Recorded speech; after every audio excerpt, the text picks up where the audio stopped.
All right, topic of the day. How do I increase top line revenue and make more money in a restaurant? Well, the solution is actually simpler than other industries. Typically, most companies, most businesses have a problem acquiring customers, but once they get them, they can retain those customers for years or months, getting them to pay a subscription fee or spend a lot of money over a lifetime of that customer. In the restaurant space, that's not really the case. In fact, 70% of your customers visit your restaurant just one time. So you're only operating and your profit margins is based off of that 30% of your customers. But that's actually an amazing opportunity, because that means if you can solve for customer retention, then you set to make a ton of money. So let's put those in perspective. If your restaurant does average check is, let's say, $65 and you serve 275 customers a day, that's about a $6 million a year restaurant. You could actually increase your top line revenue by $1 million if you put in a proactive customer retention strategy in place that reaches out to all of your customers, personalizes the marketing messages,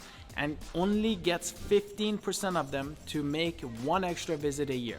That's amazing. There isn't a lot of other industries that allows you to do that with customer retention. But that requires you to know your customers, meaning who are my customers, how often do they come in, which locations do they visit, more importantly, do they have kids, what are their favorite items, do they drink, etc. And now you can use that information to incentivize them to come back in.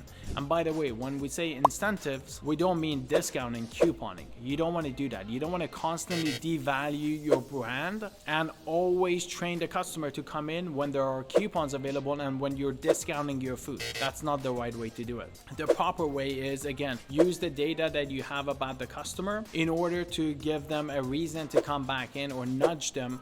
And all you're trying to do is get 15% of your customers to make one extra visit a year. That's all you want. And that solves your top line revenue, and it's the easiest way to increase your top line revenue in your restaurant.